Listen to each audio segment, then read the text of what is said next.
तो अभी महिलाओं में हमें कौन कौन से कैंसर दिखते हैं? ओके, तो सबसे कॉमन कैंसर जो महिला में दिखता है वो ब्रेस्ट कैंसर है। तो आप चाहे स्टैटिस्टिक्स पूरे वर्ल्ड का ले लो या इंडिया में ले लो, सबसे ज़्यादा केसेस ब्रेस्ट कैंसर के ही है। इंडिया में हर 27 लेडीज़ के पीछे एक लेडी को ब्रेस्ट कैंसर होने के चांसेस है। इसके बाद इंडिया में जो कॉमनेस्ट कैंसर है वो सर्वाइकल कैंसर है, या फिर गर्भाशय के मुख का कैंसर जो बोलते हैं वो सबसे कॉमन कैंसर है। इनफैक्ट कुछ कुछ सिटीज़ में ब्रेस्ट कैंसर से ज़्यादा केसेस सर्वाइकल कैंसर के दिखते हैं। और इसके बाद ओवरऑल इंसिडेंस वेरी, जैसे पेट का कैंसर है, मुंह का कैंसर है, या फिर गायनेकोलॉजिकल कैंसर है जैसे यूट्रस या गर्भाशय का कैंसर, ओवरी का कैंसर, ये कैंसर केसेस भी काफ़ी दिखते हैं। इंडिया में मिश्री या ओरल टबैको खाना लेडीज़ में भी काफ़ी कॉमन है, तो ओरल कैंसर भी काफ़ी तरह से दिखता है। पर अगर आप गायनेकोलॉजिकल मैलिग्नेंसीज देखा जाए तो सर्वाइकल कैंसर सबसे कॉमन है, फिर uterine cancer and ovary cancer, ये भी काफ़ी कॉमनली दिखते हैं। ओके, एज के हिसाब से कौन से कैंसर्स कॉमन होते हैं? तो जनरली जैसे हम लोगों को पता ही होता है कि कैंसर जनरली जैसे एज बढ़ता है वैसे कैंसर बढ़ता ही है। तो ओवरऑल सारे कैंसर्स कॉमनली हमें ऐसे लेडीज में दिखते हैं अबव 60 इयर्स, अबव 70 इयर्स, तो सारे कैंसर्स कॉमनली दिखते हैं। और पहले हम लोगों को ऐसे था कि ज़्यादा एज में कैंसर ज़्यादा कॉमनली दिखते थे, पर आजकल ऐसे नहीं रहा है।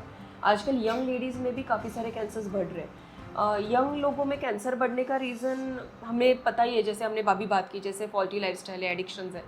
पर जैसे आपका सवाल है तो यंग लोगों में कौन से कैंसर दिखते हैं कि जनरली हेरिडेटरी या अनुवंशिक बोलते हैं, तो वो कैंसर्स यंग लोगों में ज़्यादा दिखते हैं। जैसे जिनको फैमिली हिस्ट्री है, माँ को कैंसर है, मासी को कैंसर है, दादी को कैंसर है, तो ऐसे लोगों में यंग एज में जनरली ब्रेस्ट या ओवरी कैंसर जल्दी हो सकता है। बाकी के जो कैंसर्स है generally ovary cancer, breast cancer, uterine cancer, वो कॉमनली मेनोपॉज के बाद ज़्यादा कॉमनली दिखते हैं। अभी जो लेडीज़ है जिनको मेंसेस बहुत अर्ली आ गए हैं, जैसे पहले जैसे 13 साल में होते थे, आजकल आपने देखा होगा कि मेंसेस जल्दी आ रहे हैं, 9 साल 10 साल, या फिर मेनोपॉज आइडियली 45 to 50 ईयर्स में हो जाना चाहिए, पर कुछ लेडीज़ को 50 के ऊपर भी मेनोपॉज नहीं हो रहा है। तो फिर ऐसे बहुत जल्दी मेंसेस हुए या मेनोपॉज जल्दी नहीं हो रहा है, तो ऐसे केसेस में generally breast cancer, ovary cancer काफ़ी तरह से बढ़ जाता है।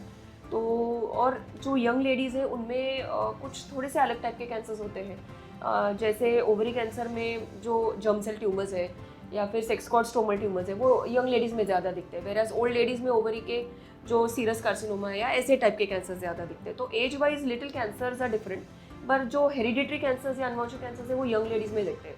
तो इसीलिए अगर आपको कोई भी फैमिली हिस्ट्री है, कोई भी फैमिली हिस्ट्री सिग्निफिकेंट है, तो आप याद रखो कि आपको कोई यंग एज में भी कैंसर हो सकता है, तो आपको स्क्रीनिंग थोड़ा जल्दी चालू करना चाहिए।